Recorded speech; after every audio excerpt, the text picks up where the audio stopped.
Oke, jadi selama PPL, kita itu dilibatkan dalam berbagai program sekolah juga ya, jadi kami tidak hanya mengajar. Nah, salah satunya adalah piket simpatik ini. Piket simpatik ini dimulai dari pukul 6 sampai setengah 7. Nah, selama itu pula kita itu diperdengarkan lagu-lagu kebangsaan, kemudian juga mars dari sekolah tempat aku PPL ya, di SMP Negeri 1 Surabaya. Jadi ini adalah salah satu perwujudan dari budaya 5S ya, yaitu senyum, salam, sapa, sopan, dan santun. Kegiatan berikutnya ya mengajar sih. Sebenarnya seperti yang aku udah bilang ya, kalau mengajar ketika PPL 1 itu ada asistensi mengajar dan juga ada mengajar terbimbing. Tapi di sini di videonya aku tidak membagi-bagi yang mana ketika aku mengajar terbimbing atau di mana aku asistensi mengajar, karena aku hanya ingin share aja kegiatan-kegiatan aku saat PPL. Nah, jadi ini hanya cuplikan ketika aku mengajar ya. Biasanya aku juga memperhatikan tipek ya. Jadi penggunaan teknologi benar-benar kita perhatikan di tempat kita PPL itu, karena di sana memang fasilitas itu memungkinkan untuk menggunakan itu semua. Dan juga banyak kegiatan lain sih yang aku lakukan ketika mengajar itu.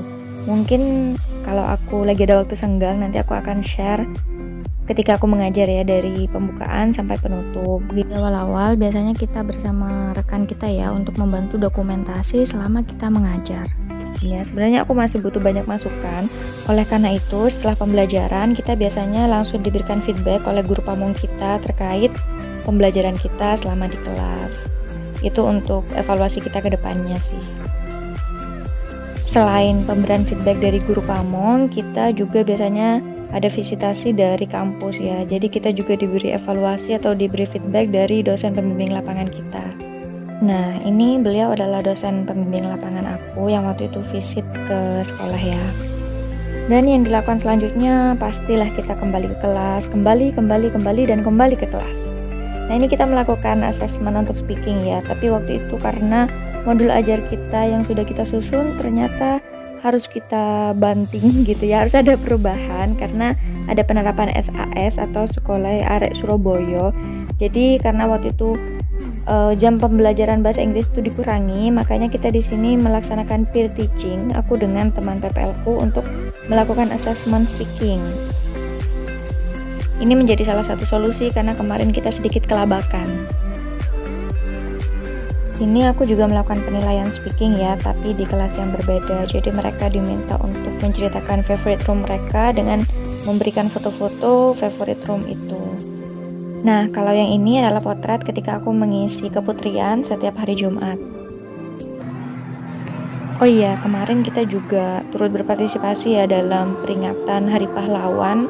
Di situ kita diminta untuk menggunakan baju pahlawan, kemudian ada beberapa rangkaian kegiatan yang mana pada tanggal 9-nya itu kita membuat poster di setiap kelas itu, kemudian pada tanggal 10-nya ada kirap dan juga ada penampilan-penampilan dari ekstrakurikuler di sekolah.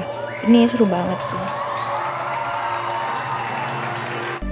Nah, ini juga kegiatan saat aku melaksanakan kegiatan keputrian ya di hari Jumat. Jadi biasanya setiap Jumat itu yang disampaikan atau materi yang diberikan itu berbeda-beda. Pada awal aku mengisi keputrian itu tentang menstruasi. Nah, kalau yang ini tentang kebersihan, bagaimana kita menjaga kebersihan.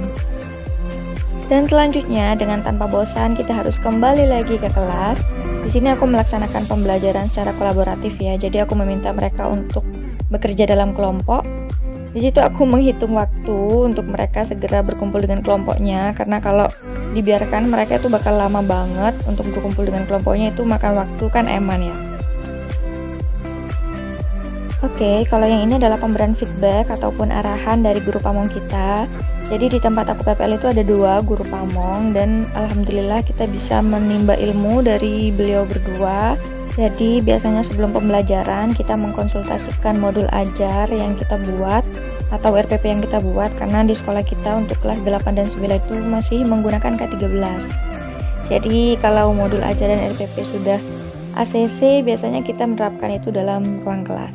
Nah, biasanya kalau kita sedang tidak ada waktu mengajar, kemudian tidak diminta untuk menjadi guru piket, intinya ada waktu luang, kita selalu menyempatkan untuk mengerjakan tugas-tugas LMS kita. Karena biar nggak keteteran ya, jadi kita selalu memanfaatkan waktu luang dengan sebaik mungkin. Biasanya kita juga kadang berdiskusi dengan teman-teman yang sudah mengajar dan diberi feedback oleh guru pamong. Kira-kira apa sih masukan untuk kita ke depannya, kita juga saling berbagi pengalaman. Intinya seru banget deh pokoknya. Jadi terkadang kita juga diminta untuk menjadi guru piket ya pada beberapa kelas yang kebetulan gurunya tidak bisa hadir begitu. Sebenarnya ada beberapa kegiatan lagi tapi aku tidak cukup waktunya untuk berbagi ke kalian ya, karena aku mengerjakan video ini di tengah-tengah kesibukanku mengerjakan UTS. Yap, jadi aku sekarang sudah menempuh 1/4 perjalanan aku mengikuti PPG Prajabatan 2022. Jadi mungkin nanti di waktu senggang aku bisa berbagi lebih banyak ke kalian. Sebenarnya aku ingin membuat a day in my life gitu ya, tapi benar-benar nggak cukup waktunya karena lumayan riuh. Jadi just enjoy this simple video.